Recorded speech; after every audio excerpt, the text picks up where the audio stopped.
What up, hodlers? This is BlocKade, aka Cade Crypto, aka the HODL Warrior, and today we're going to talk about my BTC-Miami 2019 Day 2 highlights and final thoughts.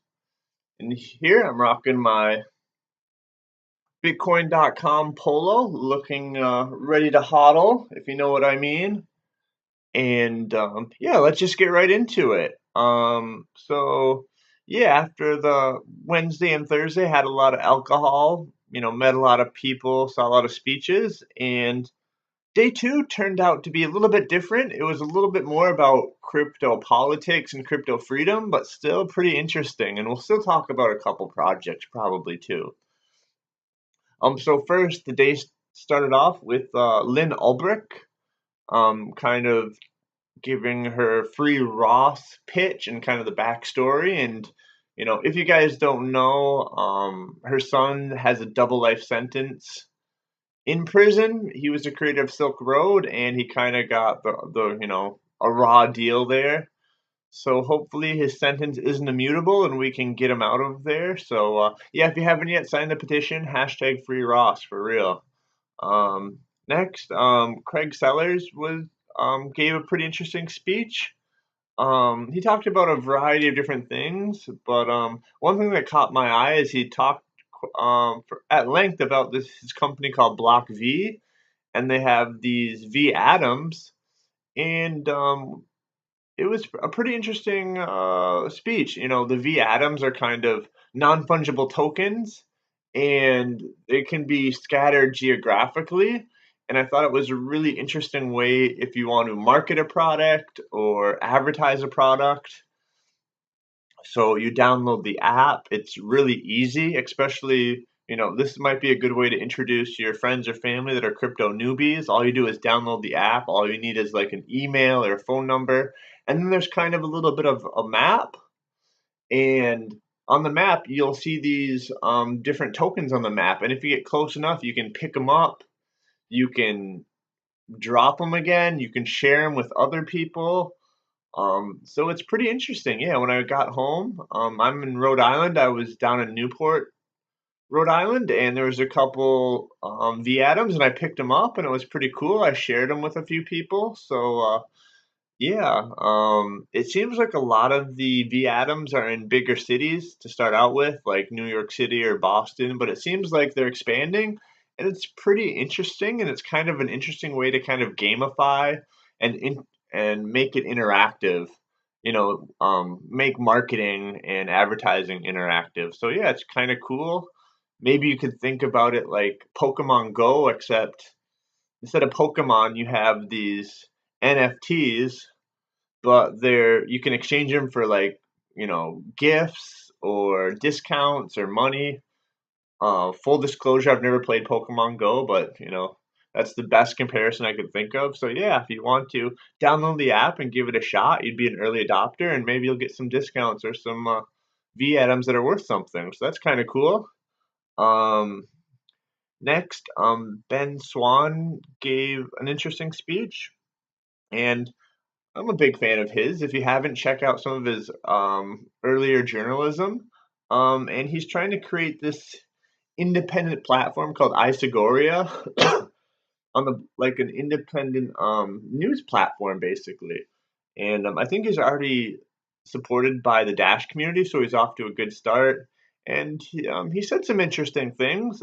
He mentioned that the media, it's not really a left-right bias, but the bias is they're trying to. It's the bias is towards a shaped narrative where you can't question that narrative, and beyond that, really the conflict is between liberty and freedom versus oppression. So it seems like he's in the initial stages of that, but I wish him well, and I hope it turns out to be a success. And next, my next highlight was Nick Spanos. He gave a speech. I think he used to work for Ron Paul. He's a big freedom guy. His speech was very energetic and very entertaining, and he basically just talked about why he's so passionate about freedom and crypto. And yeah, I'm just gonna give you guys some funny quotes. He said things like, oh, they can't do shit to us, or, you know, we gotta piss on those people. And I'll give you and you can imagine yourself who those people are. But anyways, it was very entertaining. And my next highlight was Jeremy Gardner's speech. It wasn't, I guess, the speech I was expecting. He didn't really talk about much about his backstory or his companies. He actually talked about how important it is to create a narrative, a cultural narrative around crypto that makes it cool. To create a culture around crypto that makes it cool, that's gonna have it lead to mainstream adoption. And he was in the original crypto house in San Fran with Vitalik, and now he's got this new crypto house in Miami. And yeah, I think it's something that's really interesting. He's talking about creating the narrative of the crypto house Miami versus the narrative, of the haters. And, sure, all of us that were at the conference and the people that are, following crypto every day on Twitter and YouTube, we're already into it. But I think he's spot on in talking about how we need to make it go mainstream. Because, yeah, if you're a coder or if you're a hodler, you already know about crypto, but how do we expand it to like the general population? I think that's something that gets overlooked a lot in the crypto space. So I thought that was pretty interesting and something that a lot of people needed to hear actually. And probably my favorite quote of his is he said, "We're too far ahead of the world we live in today." And I think that's applicable in the crypto and blockchain space for sure, because if you're watching this, you're still an early adopter, and for me, it's kind of true in many facets of my life, but that's another story. And then the last speaker was Jeff Berwick from the Dollar Vigilante. He runs Anarchapulco, another kind of personal hero of mine. And he talked kind of a little bit about the history of crypto for the newbies and talked about financial freedom and kind of the typical stuff that he talks about if you're familiar with him and his work. But he said a couple interesting things that I thought I should mention. He said that even if 1% of the institutional money comes in, comes in, it's going to go parabolic. Comes into the market. Bitcoin's going to go parabolic. And he also said that as fiat currencies collapse, crypto will go parabolic. Again, he said parabolic. And yeah, I think in both those cases, it's, I think he's spot on. There's so much institutional money that's not in the market yet. And we've already seen in other places outside of the US where fiat's collapsed, people are already diving into crypto. One of my favorite ones I love to talk about these days is Venezuela. And yeah, instead of weighing money, people in Venezuela are using BCH or Dash, maybe not to thrive, but at least to survive. It's a lot better than, weighing money. So I think those were pretty interesting. It was very funny how he talked about, all the brain dead zombies walking around the world. That made me laugh. But yeah, and then yeah, at the end of the conference, it was a little strange. I guess a little side I'll mention is that um, Mo Levin, the organizer, gave a speech or a little closing remarks at the end. And surprise, surprise, Jeremy Gardner, who I just previously mentioned, he's banned from ever giving a speech again. Apparently, it was had something to do with the video that he showed during his speech, and basically all it showed was the crypto castle and him and his friends on a yacht, drinking and smoking cigars and dancing.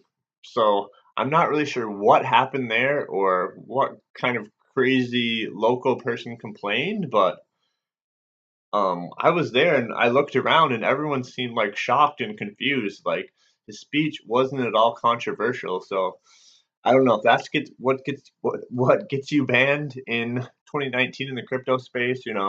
I guess that's what gets you banned. The crypto world never ceases to surprise me. So, um, Beyond that, I'll just give you some final thoughts. Overall, I really liked the conference. I thought the networking and parties were great. I thought, it's kind of small, but I thought the catering and the coffee were on point. A lot of good booths, interesting speakers, lots of free swag. And yeah, I definitely thought I got my money's worth. I thought it was worth my time to fly down to Miami. And yeah, I thought the venue and the parties were all great. So I'm definitely gonna try and come again next year in 2020. And yeah, now it's time to HODL for something. As you guys know, I kind of like motorcycles and hot rods and cars and guns and stuff. So one of my favorite gun and hot rod and motorcycle builders is Jesse James. So hodlers, I want you guys to hodl for Jesse James custom rides and hodl for Jesse James custom 1911s with custom engraved slides. Peace, hodlers.